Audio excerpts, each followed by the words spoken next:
Hello everyone and welcome back to my channel. My name is Isaiah and I have a fun one for today. I was made aware of this strange, very short video by a person called Michael Knowles. I believe that's how you pronounce his name. I'm not 100% sure. But it's a clip that he posted to YouTube from his regular show that I'm guessing is on the Daily Wire. I don't know very much about him.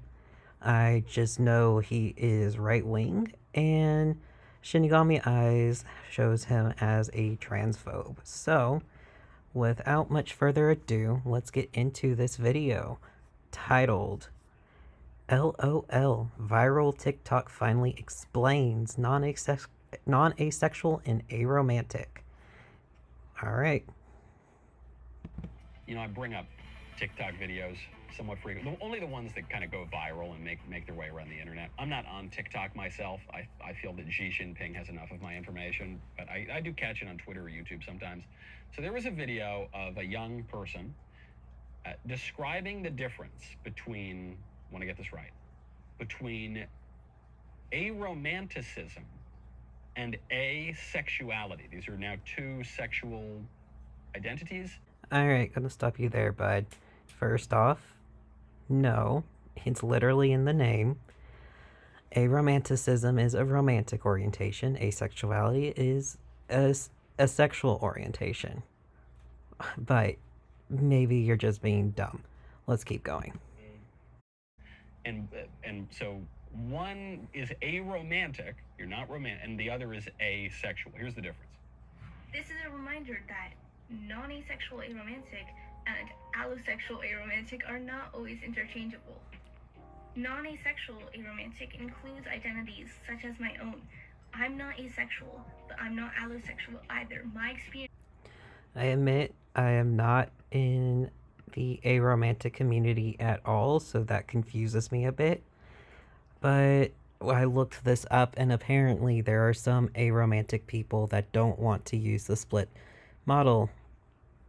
attraction model. So, I mean, I guess, but it's still confusing to me, at least, as a utter plebe and millennial who is not anywhere near used to aromantic conversations. Experiences are going to be very different from an allosexual aromantic person's.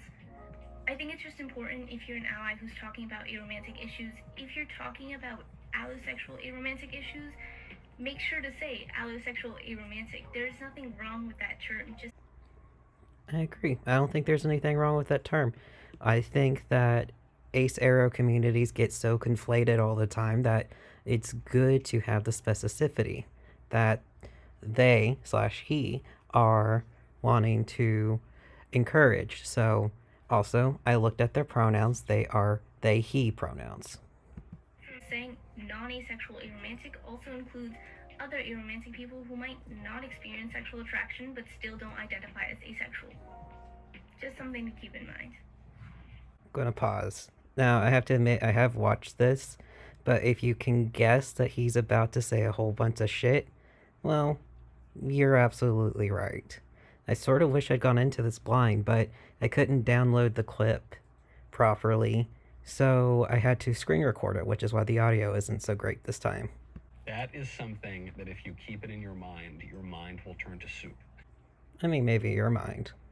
It doesn't seem that complicated to me, even if I don't fully get the non-asexual, aromantic, but not being you know. Even if I don't fully get it, I still can respect it. I want to be pretty clear, by the way. I am not poking fun at this confused young person's idea of sexuality. I am actually indignant and outraged by the way that our culture has warped this young person's mind and confused this young person. I'm not sure what to say to that. Also, apologies, you can hear Nettle going nuts in the background. She's still in heat, and I'm struggling to keep her not from freaking out about separating from me. I don't know why specifically me, but she gets really upset if she can't access me for some reason. Anyway, It's not society that is brainwashing, but this is such a common right wing talking point. Anything that's different and new, it's a problem. Not exactly clear. I don't want to be wrong about identities and the allo and the amo. And I was going to give this to him, but he kept going because I was like, I'm glad that he's not misgendering him, because it would be so easy for him to just be like she, because this is a femme looking they him person, but he's not. But then he keeps going, and it becomes clear he's still just the whatever the identities are. So I Googled it. I Googled the aromantic, and I don't know what allo is, but arrow I saw is aromantic. That's the lingo for aromantic, and it means you're not romantically attracted to people. So that's correct. No, ma'am. And you can still hear Nettle in the background, just losing her shit. But you do enjoy having sex with them sometimes, possibly.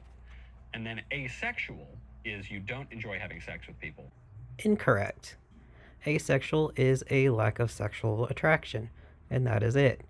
I don't know why we keep conflating this, but this is why I'm going to say it with more venom each time until it gets through people's skulls that asexuality has no connection to if you want or don't want to have sex, or if you enjoy the act of it. It is a lack of sexual attraction. It is not something that you need to be fulfilled intimately in a relationship. But you may be romantically attracted to them. How does that work? I don't know. Nobody knows. No. It works, and people do know. You just didn't bother to look into it enough, otherwise you wouldn't be saying this shit. Nobody knows, but these are just two of the newer sexual identities. There will probably be a half dozen more. It's not really that new. Like, the Asexual Manifesto is from 1972, and there are some sources going all the way back to the 40s. So it's older than many people are alive today. Or by the time we finish this show today, and there aren't that many more minutes left in the show, but there will still be more of these things. Because getting back to the point on race that the Girl Scouts brought up, that Notably, I am listening to just a clip from the greater part of the show, so I am ignoring anything that he's saying about race here, not because it's not stupid, but because I don't have the full context. Racial blindness, color blindness, is actually awful because it erases people's identity. Oh no. I actually forgot that he was going to go into this. Oh, this is going to get heated. Alright, let's keep going. Then you will know who you are, and you will have a fixed point that you are moving toward, and that you are identifying yourself with. If you do not, you will be, as my friend Father George Rutler has pointed out, if you do not find your identity in the I am who I am, you will find your identity with this, or you will attempt to find your identity with a pathetic question, which is, who am I? I'm pausing again mostly to take a deep breath, because this is about to go into the you are nothing without God. And I have very many feelings about that. But I'm going to let him finish. I don't want to take his shit out of context. And we are very nearly done with this clip. So You'll say I'm an alo, aro, abo, asex, trans, bi, non, whatever, and it will never end. It will never end because you are not sufficient. Because you are a contingent being who is imperfect, because this is a fallen world, and you will never be satisfied with your own identity. Alright, we're going to end it there. I'm too mad to continue because he hit that point right on the head. And this is something that Christians say a lot, and they act like it's going to be, it's everything you need to hear, or like, it's one of the reasons why you hear so many people talk about not being enough in the Lord, or you shouldn't be worrying, because if you're worrying, then you're not putting your faith in the Lord. The idea is, unless you secure your identity within God, you are nothing. You are nothing without God in your life, because this world is sinful, and you cannot This world is sinful, and you just cannot get meaning out of the world around you. Does that make sense? Like, so you exist.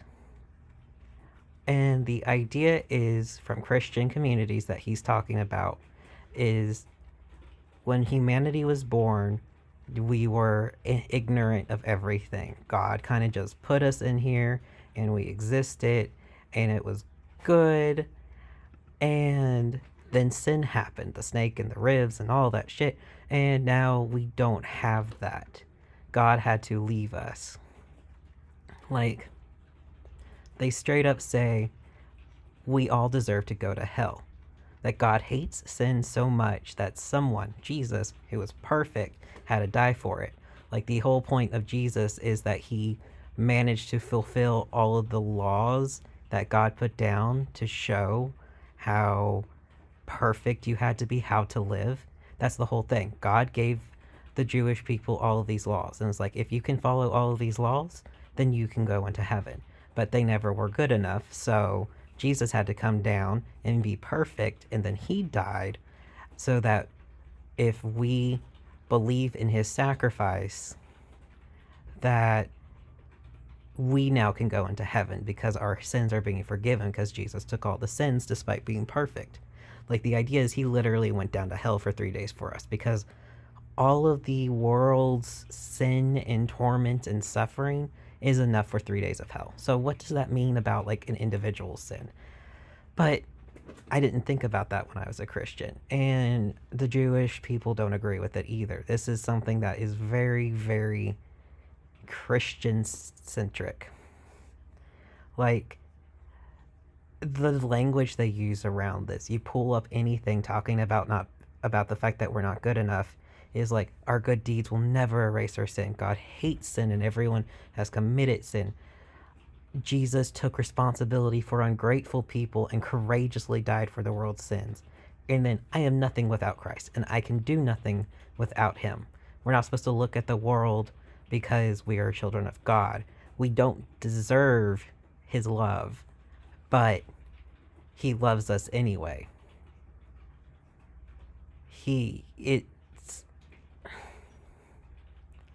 And they say the enemy is telling you that you're worthless and that you shouldn't listen to that and that you shouldn't be worrying because it's all from the devil and you should put all your faith into God.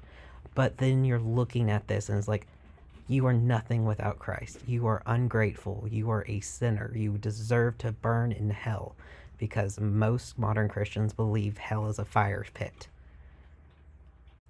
And people get so angry, like Michael Knowles gets so angry that people are finding meaning and purpose outside of the Bible because subconsciously, on some level, they're like, I've been told all of my life that the only way I have worth, the only way I have meaning is through this religious belief. And with people are leaving this religious belief and finding meaning and happiness in another world, and something that I don't understand. And it's upsetting because how can they have this self-worth if they don't believe in God? If they don't believe in my God? And I'm not just talking about modern day scripture. We're talking about 2 Corinthians. Not that we are sufficient in ourselves to claim anything as coming from us, but our sufficiency is from God. John 15:5. Whoever abides in me and I in him, he it is that bears much fruit, for apart from me you can do nothing. Isaiah, my own namesake, all of us have become like one who is unclean, and all our righteous acts are like filthy rags. Romans 3:10. There is no one righteous, not even one. 2 Corinthians again. My grace is sufficient for you, for my power is made perfect in weakness. Therefore I will boast all the more gladly of my weaknesses, so that the power of Christ may rest upon me. And Ephesians, for by grace you have been saved through faith, and this is not your own doing, it is the gift of God.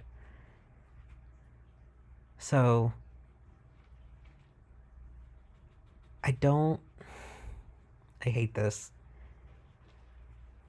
But people who leave the faith and they have depression and anxiety, and the people that they left in the faith are like, see, this is what happens to you when you leave God.